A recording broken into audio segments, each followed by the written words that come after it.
Welcome, listeners, to Snippit Sports Science Podcast. This is episode 2 of your weekly snippet of applied sports science information.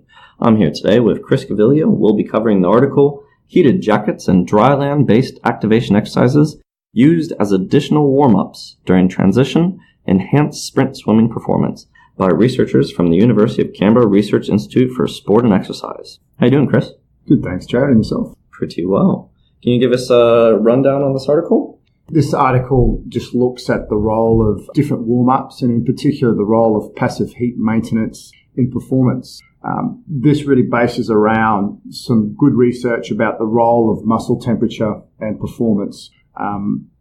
Typically for every degree change in muscle temperature, you have about 4% change in power. So when we look at competitive sport, in this case it was swimming, traditionally before a major comp you'd do your warm-up, you'd have a transition time where you might be waiting 30 minutes, even up to an hour and a half at some major competitions such as the Olympics. So over that time, it's actually been shown that the muscle temperature that you've gained through a warm-up will actually decrease. And as we referred to earlier, you have a decrease in power for every degree change in temperature.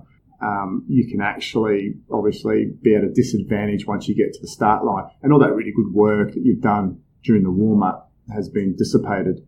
So there's actually been lots of work with other applied sports scientists around the role of using heated jackets and also using passive heat maintenance garments, which is kind of like that reflective material, like the safety blankets, when you get rescued, you see people getting rescued on the news and so forth, and how they've been able to use simple technologies in maintaining muscle temperature and obviously attenuating performance loss.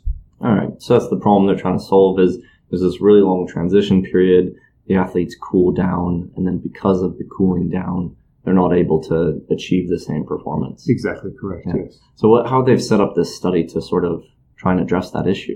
Yeah, so they used 16 young competitive swimmers, freestyle athletes. So in Australia, the sport's quite strong. So although juniors, you would actually think they would be reasonably good performers. And they had 4 different interventions. The first one, which was a control, so it was just wearing your normal tracksuit top and bottoms. Is that what's typically done today? Typically done, yeah.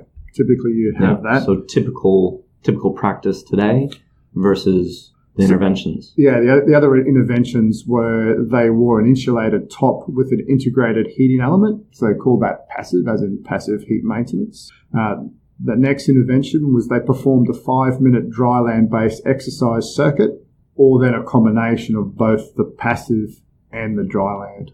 Yeah. So for the way we would typically communicate, we wouldn't really think of that as a passive intervention because it's active heating, has that active heating element, but they mean passive in terms of the athlete is not being active.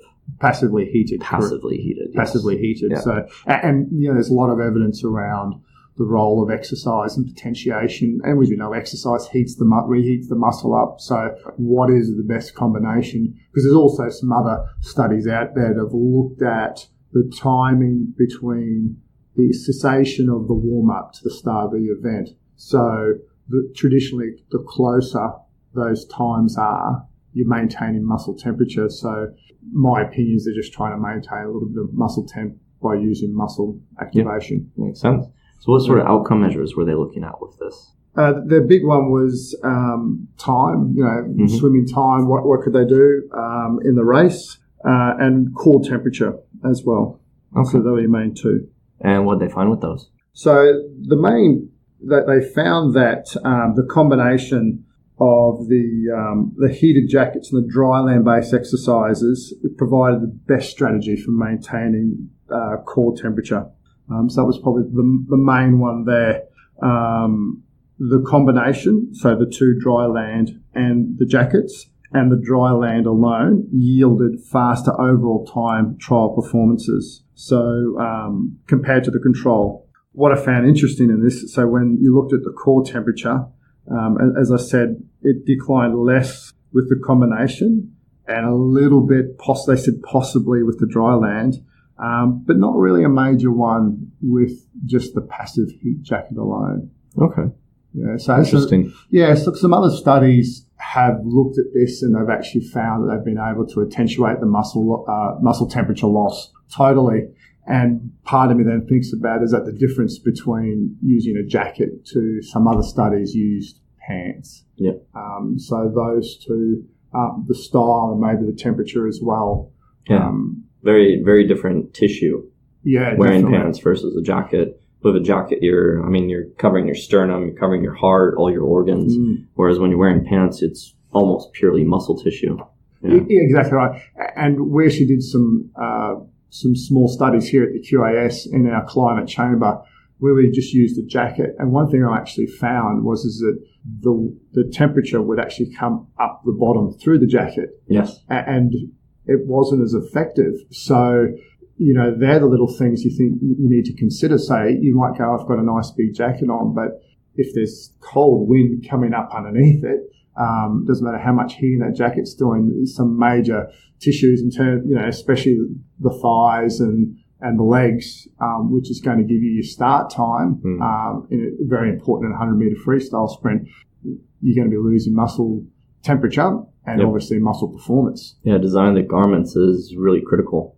Yeah, and definitely. I know you've worked directly with a textile guy to do that. That sounds like a good approach. That if you want to be working with materials, you need someone who's actually experienced in that as well. Yeah, and it's just realizing there's always issues when you go to different places that you possibly don't think about. You think, I've got my jacket on, it's heated, I'm ticking all the right boxes.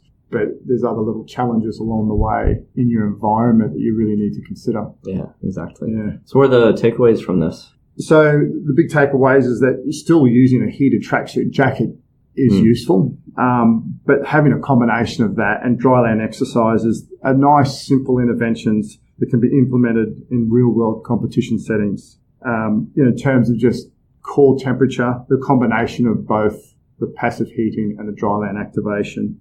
And then also just it helps with performance as well. So you have a nice internal measure, but an external measure. And at the end of the day, that's what we're here to do, help improve performance. Exactly. Thank you, Chris. My pleasure. And thank you, listeners, for tuning in. For more information, go to our website at snippitscience.com. That's SNIPPIT science.com. Or follow us on Twitter at Snippit Science. Thank you.